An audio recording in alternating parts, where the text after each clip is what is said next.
ನಮಸ್ಕಾರ ಸ್ನೇಹಿತರೆ, welcome back to my channel.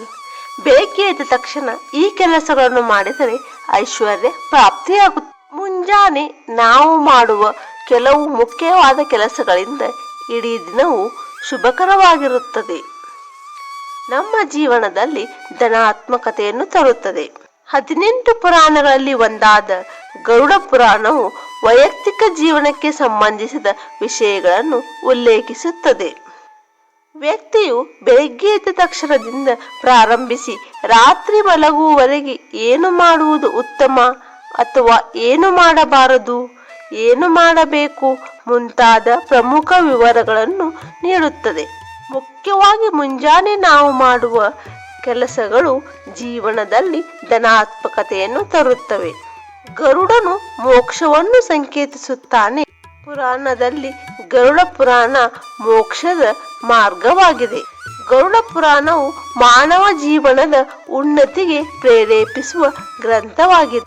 ಈ ಅಭ್ಯಾಸಗಳನ್ನು ನಮ್ಮ ಜೀವನದಲ್ಲಿ ಅಳವಡಿಸಿಕೊಂಡರೆ ನಮ್ಮ ಜೀವನ ಸುಖಮಯ ಮತ್ತು ಸಂಪತ್ತಿನಿಂದ ಕೂಡಿರುತ್ತದೆ. ಹಾಗಾದರೆ ಆ ಕೆಲಸಗಳು ಯಾವುವು? ಬನ್ನಿ ನೋಡೋಣ. 1. ಸ್ನಾನ.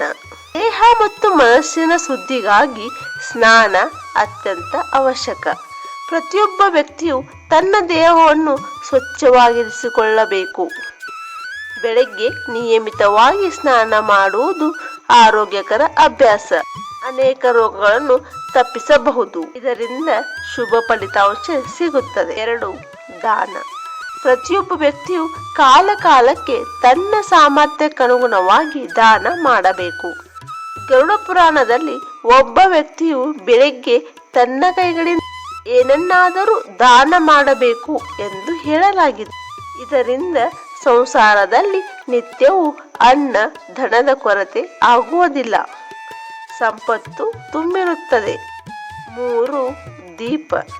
ಬೆಳಿಗ್ಗೆ ಬೇಗ ಸ್ನಾನ ಮಾಡಿ ಪೂಜೆ ಮಾಡಿ ಮನೆಯಲ್ಲಿ ಧೂಪ ಅಥವಾ ದೀಪವನ್ನು ಬೆಳಗಿಸಿ ಹವನವನ್ನು ಮಾಡಿ. ಇದು ಮನೆಯನ್ನು ಸ್ವಚ್ಛಗೊಳಿಸುತ್ತದೆ ಮತ್ತು ನಕಾರಾತ್ಮಕ ಶಕ್ತಿಯನ್ನು ದೂರ ಮಾಡುತ್ತದೆ. ಪ್ರತಿದಿನ ಹವನ ಮಾಡಲು ಸಾಧ್ಯವಾಗದಿದ್ದರೆ ನೀವು ದೀಪವನ್ನು ಬೆಳಗಿಸಬೇಕು. ಇದರಿಂದ ವಾಸ್ತು ದೋಷವು ನಿವಾರಣೆಯಾಗುತ್ತದೆ. 4. ಮಂತ್ರ ಪಠಣ. ಪೂಜೆಯಲ್ಲಿ ಮಂತ್ರಗಳ ಪಠಣವನ್ನು ಮುಖ್ಯವಾಗಿ ಪರಿಗಣಿಸಲಾಗುತ್ತದೆ. ಮನೆಯಲ್ಲಿ ಬೆಳಿಗ್ಗೆ ಮಂತ್ರಗಳನ್ನು ಪಠಿಸುವುದರಿಂದ ದೊಡ್ಡ ಅಡೆತಡೆಗಳನ್ನು ತಡೆಯಬಹುದು. ಆದ್ದರಿಂದ ಸ್ವಲ್ಪ ಸಮಯವನ್ನು ತೆಗೆದುಕೊಂಡು ಬೆಳಿಗ್ಗೆ ಬೇಗನೆ ಮಂತ್ರಗಳನ್ನು ಪಠಿಸಿ.